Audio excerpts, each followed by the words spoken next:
Harjot Singh ji 7 Minnesota ਦੇ providers health care fraud ਦੇ ਟੇਕ down ਦੇ ਵਿੱਚ ਇੱਕ ਖਬਰ ਹੁਣ ਮਿਨੇਸੋਟਾ ਦੀ ਜਿਹੜੀ ਆ ਰਹੀ ਆ 455 ਜਾਣਿਆਂ ਦੇ ਉੱਤੇ ਚਾਰਜ ਲਾਏ ਗਏ ਆ 400 ਤੇ 55 ਜਾਣੇ ਲਾਈਕ ਜਸਟ ਇਮੇਜਿਨ ਕਈ ਵਾਰੀ ਕਿਸੇ ਨੇ ਪਾਰਟੀ ਕਰਨੀ ਹੁੰਦੀ ਨਾ ਵਿਆਹ ਸ਼ਾਦੀ ਦੇ ਇੰਨੇ ਬੰਦੇ ਨਹੀਂ ਇਕੱਠ ਜਿਹੜਾ ਉਹ ਹੁੰਦਾ 455 ਜਾਣਿਆਂ ਦੇ ਉੱਤੇ ਤਾਂ ਦੋਸ਼ ਆਇਦ ਕੀਤੇ ਆ 6.5 ਬਿਲੀਅਨ ਡਾਲਰ ਦਾ ਜਿਹੜਾ ਹੈਲਥ ਕੇਅਰ ਫਰਾਡ ਟੇਕ ਡਾਊਨ ਹੈ ਜਿਹੜਾ ਉਹ ਕੀਤਾ ਗਿਆ ਹੈਗਾ ਆ 7 ਜਿਹੜੇ ਮਿਨੇਸੋਟਾ ਦੇ ਪ੍ਰੋਵਾਈਡਰ ਆ ਕਹਿੰਦੇ ਵੀ ਉਹ ਨੈਸ਼ਨਲ ਹੈਲਥ ਕੇਅਰ ਫਰਾਡ ਟੇਕ ਡਾਊਨ ਦੇ ਬਾਰੇ ਜਿਹੜਾ ਆ ਉਹ ਜਾਣਕਾਰੀ ਦਿੱਤੀ ਆ ਯੂਐਸ ਡਿਪਾਰਟਮੈਂਟ ਆਫ ਜਸਟਿਸ ਤੇ ਐਕਟਿੰਗ ਅਟਾਰਨੀ ਜਨਰਲ ਟੌਡ ਬਲੈਂਚ ਜਿਹੜੇ ਉਹ ਹੋਣਾ ਨੇ ਕਹਿੰਦੇ ਵੀ ਇਹ 45 ਸੂਬਿਆਂ 'ਚ ਤੇ ਹੋਰ ਟੈਰੀਟਰੀਜ਼ ਦੇ ਵਿੱਚ ਇਹ ਸਕੀਮਾਂ ਜਿਹੜੀਆਂ ਉਹ ਲਾ ਰਹੇ ਸੀ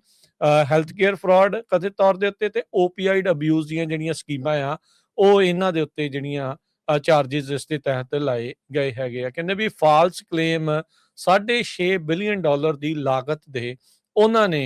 ਜਿਹੜੇ ਉਹ ਕੀਤੇ ਹੈਗੇ ਆ ਸੋ ਮਿਨੀਸੋਟਾ ਦੇ ਜਿਹੜੇ ਅਟਾਰਨੀ ਜਨਰਲ ਆ ਉਹਨਾਂ ਦੇ ਆਫਿਸ ਨੇ ਕਨਫਰਮ ਕੀਤਾ ਵੀ 7 ਜਾਣੇ ਉਹਨਾਂ ਨੇ ਉੱਥੋਂ ਜਿਹੜੇ ਉਹ ਅਕਿਊਜ਼ ਆ ਉਹਨਾਂ ਨੂੰ ਚਾਰਜਿਸ ਜਿਹੜੇ ਉਹ ਲਾਏ ਆ 7-7 ਲੱਖ ਡਾਲਰ ਦੇ ਜਿਹੜੇ ਟੋਟਲ ਬਿਲਿੰਗ ਆ ਇਹਨਾਂ ਨੇ ਜਿਹੜੀ ਉਹ ਕੀਤੀ ਸੀਗੀ ਸੋ ਇਹ ਜਿਹੜੀ ਸਿਚੁਏਸ਼ਨ ਆ ਉਹ ਇਸ ਟਾਈਮ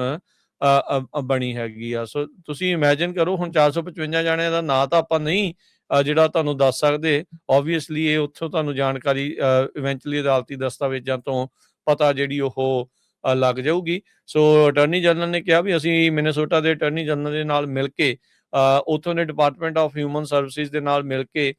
ਤੇ ਲਾ ਐਨਫੋਰਸਮੈਂਟ ਦੇ ਨਾਲ ਮਿਲ ਕੇ ਬਹੁਤ ਜ਼ਿਆਦਾ ਜਿਹੜਾ ਐਵੀਡੈਂਸ ਕ੍ਰੈਡੀਬਲ ਐਵੀਡੈਂਸ ਇਸ ਫਰਾਡ ਦਾ ਉਹ ਇਕੱਠਾ ਕੀਤਾ ਜਿਸ ਦੇ ਆਧਾਰ ਦੇ ਉੱਤੇ 455 ਜਾਣਿਆਂ ਦੇ ਉੱਤੇ ਚਾਰਜਿਸ ਜਿਹੜੇ ਉਹ ਲਾਏ ਗਏ ਹੈਗੇ ਆ ਤੇ ਉਹਨਾਂ ਨੇ ਕਿਹਾ ਵੀ ਅਸੀਂ ਆਪਣੀ ਐਡਮਿਨਿਸਟ੍ਰੇਟਿਵ ਪਾਵਰ ਦੀ ਵਰਤੋਂ ਕਰਦੇ ਰਵਾਂਗੇ ਤਾਂ ਜੋ ਜਿਹੜੀ ਮਨੀ ਆ ਮੈਡੀਕੇਡ ਪ੍ਰੋਵਾਈਡਰਸ ਨੂੰ ਜਿਹੜੀ ਫਰਾਡੂਲੈਂਟ ਮੈਡੀਕੇਅਰ ਪ੍ਰੋਵਾਈਡਰਸ ਖਿੱਚ ਰਹੇ ਆ ਟੈਕਸ ਪੇਅਰ ਮਨੀ ਉਹਨਾਂ ਨੂੰ ਨੱਥ ਜਿਹੜੀ ਉਹ ਪਾਈ ਜਾ ਸਕੇ ਸੋ ਸੀਬੀਐਸ ਨੇ ਵੀ ਕੁਝ ਮਹੀਨੇ ਪਹਿਲਾਂ ਇੱਥੇ ਐਲਏ ਸਾਈਡ ਦੇ ਵਿੱਚ ਜਿਹੜੀ 올ਡਰ ਕੇਅਰ ਦੀ ਤੇ ਇਸੇ ਤਰੀਕੇ ਦੀ ਜਿਹੜੀ ਉਹ ਕੀਤੀ ਹੋਈ ਸੀਗੀ ਵੀ ਉਹਨੇ ਕਿਸ ਤਰੀਕੇ ਦੇ ਨਾਲ ਧਾਂਦਲੀਆਂ ਜਿਹੜੀਆਂ ਉਹ ਕੀਤੀਆਂ ਸੀਗੀਆਂ ਤੇ ਉਹਨਾਂ ਨੂੰ ਜਿਹੜਾ ਉਹ ਫੜਿਆ ਸੀਗਾ ਥੋੜੇ ਦਿਨ ਪਹਿਲਾਂ ਇੱਕ ਪਾਕਿਸਤਾਨੀ ਮੂਲ ਦਾ ਜਿਹੜਾ ਬੰਦਾ ਆ ਉਹਨੂੰ ਅੰਦਰ ਜਿਹੜਾ ਉਹ ਕੀਤਾ ਸੀਗਾ ਉਹਦੇ ਉੱਤੇ ਵੀ millions and billions of dollar ਦੇ ਜਿਹੜੇ ਮੈਡੀਕੇਅਰ ਪਲਾਨ ਦੇ ਜਿਹੜੇ ਫਰਾਡੂਲੈਂਟ ਬਿਲਿੰਗ ਕਰਨ ਦੇ ਜਿਹੜੇ ਚਾਰजेस ਆ ਉਹ ਲਾਏ ਸੀਗੇ ਇਹ ਸਦਰਨ ਕੈਲੀਫੋਰਨੀਆ ਦਾ ਰਹਿਣ ਵਾਲਾ ਸੀਗਾ ਔਰੇਗਨ ਕਲੀਨਿਕਲ ਲੈਬੋਰਟਰੀ ਕਲੈਮਥ ਫਾਲਸ ਦੇ ਵਿੱਚ ਦਾ ਇਹ ਓਨਰ ਹੈਗਾ ਆ ਜਹਾਂਗੀਰ ਅਲੀ 34 ਸਾਲ ਪਾਕਿਸਤਾਨ ਦਾ ਜਿਹੜਾ ਸਿਟੀਜ਼ਨ ਆ ਤੇ ਇਸ ਨੂੰ ਜਿਹੜਾ ਉਹ ਪੇਸ਼ ਕੀਤਾ ਗਿਆ ਸੀਗਾ ਅਦਾਲਤ ਦੇ ਵਿੱਚ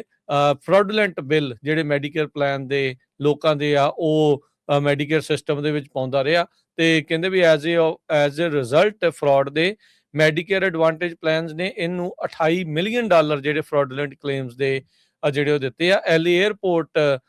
ਤੋਂ ਜਿਹੜਾ ਆ ਇਹ ਭੱਜ ਰਿਹਾ ਸੀਗਾ ਪਾਕਿਸਤਾਨ ਨੂੰ ਟਰਕੀ ਨੂੰ ਇਹਦੀ ਫਲਾਈਟ ਸੀ ਉੱਥੋਂ ਅੱਗੇ ਇਹਨੇ ਪਾਕਿਸਤਾਨ ਨੂੰ ਜਿਹੜਾ ਉਹ ਜਾਣਾ ਸੀਗਾ ਇਹ 26 ਫਰਵਰੀ ਦੀ ਗੱਲ ਆ ਰਾਹ 'ਚ ਹੀ ਇਹਨਾਂ ਨੇ ਪਹਿਲਾਂ ਹੀ ਜਿਹੜਾ ਉਹ ਦਬੋਚ ਲਿਆ ਐਲਏ ਦੇ ਇੰਟਰਨੈਸ਼ਨਲ 에ਅਰਪੋਰਟ ਤੋਂ ਤੇ ਇਸ ਟਾਈਮ ਹੁਣ